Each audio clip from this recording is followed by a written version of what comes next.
Hello and welcome back to my channel, ElleHistory. This is a Once Upon a Woman video. Have you ever been taught American history and yet the name of Sojourner Truth remains a mystery to you? It is quite weird when you think about it, as she is the first African American woman to have a statue in the Capitol building, and in 2014 the Smithsonian magazine named her one of the 100 most significant Americans of all time. Yet, her legacy is sometimes a bit of a blur. People are not sure what actually did she do, what is she known for. So this video is really about her life, but also about her legacy. We're going to talk about her early years, how she was born into slavery, who she was. We're going to talk about how she managed to escape slavery and the path to freedom, as I like to call, the path also and the fight for women's rights. Anyway, I hope that at the end of this video, you will have a better understanding of who Sojourner Truth was. Truth was born around 1797. We are not sure of the exact date, so the end of the 18th century. And she died on the 26th November 1883. She's an American abolitionist and a women's rights activist. She was born into slavery. She was one of the 10th or 12th children of James and Elizabeth Pumphrey, and she was born as Belle Pumphrey. Colonel Hardenberg was their master and had bought the couple from a slave market.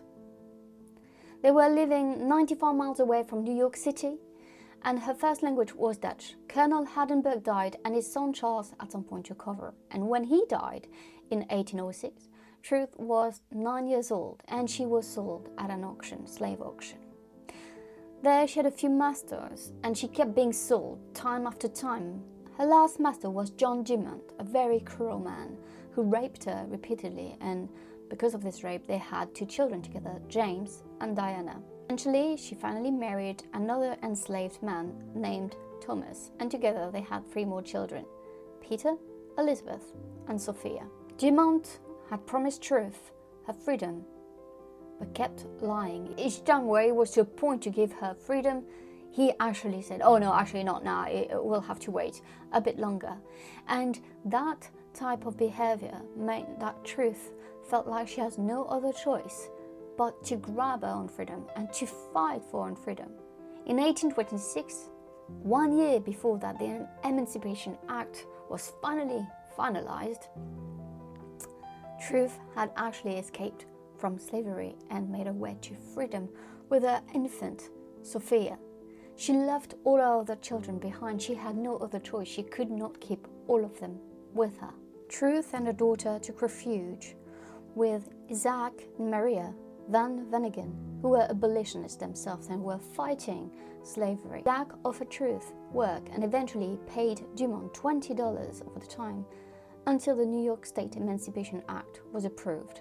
Truth became a Christian and participated in the funding of the Methodist Church of Kingston, New York. She then found little jobs to survive, and she kept working for different men, but she was her own free woman. What is remarkable with Truth is the fact that though she was born a slave, it not only got her out of slavery, but she was also really determined in making a life for herself, but also for fighting for what she thought was right. And in her mind, women's rights were the most important thing to achieve. So she was an abolitionist herself, obviously, but she was a women's rights activist in the 19th century. In 1843, she changed her name from Belle Pumphrey to Sojourner Truth, and that is why I keep calling her Truth. She said it was because God had called her, that she had kind of a fate, a path for her that was chosen by God. She really, really believed in that. She was extremely Christian. She really had a very strong faith. And I believe that that faith was also what drove her of being this very loud and strong woman. After changing her name, she joined the Northampton Association of Education and Industry in Florence, Massachusetts, which was founded by abolitionists and political activist who believed also in women's rights. In 1850, she wrote the narrative of Sojourner Truth, a northern slave. But she's actually really well known, and we should remember her for her amazing speech, "Aren't I a woman?" In 1851, Truth attended the Ohio Women's Rights Convention in Akron, Ohio. There she gave a speech. So what is so funny as well is, like, as usual, the speech, the exact words have been disputed among historians, because it was like people who witnessed her and tried to publish her work. So there are some different variants. Yet I do think that it is important for us to know what she actually said, because it is extremely powerful, and it also shows us what kind of women's rights activist she was. I want to say a few words about this matter. Aren't I a woman's rights? I have as much muscle as any man, and I can do as much work as any man. I have heard much about the sexes being equal. I can carry as much as any man, and can eat as much too if I can get it. I am as strong as any man, that is now. For intellect, all I can say is, if a woman have a pint and a man a quart, why can't she have a little pint full? I can't read, but I can hear. I have heard the Bible, and I have learned that Eve caused man to sin. Well, if a woman upset the world, do give her a chance to set it right side up again. This is a brilliant speech. It is a speech about, equal rights. But we have to remember here that here it was a black woman who, was at the forefront of it, who went in front of everyone, put herself out there, and muttered those words. And obviously it's not that easy, because there were a lot of tensions between black people and white people, but not only that, between black women and white women. Because not so long ago, and there were still, women, white women, being the owners of black women.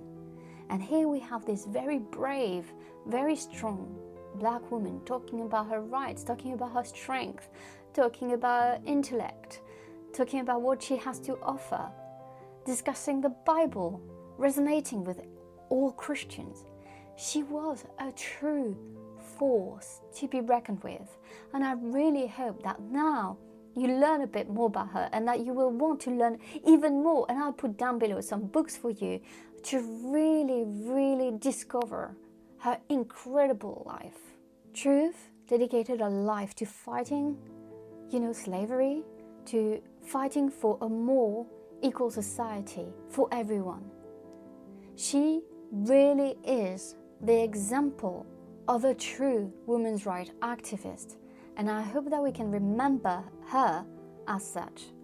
I really hope you enjoyed this video on Sojourner Truth, and if you liked it, please give it a thumbs up. Don't forget to subscribe to ElleHistory, and I'll see you in my next Once Upon a Woman video. Thank you so much for watching. Bye!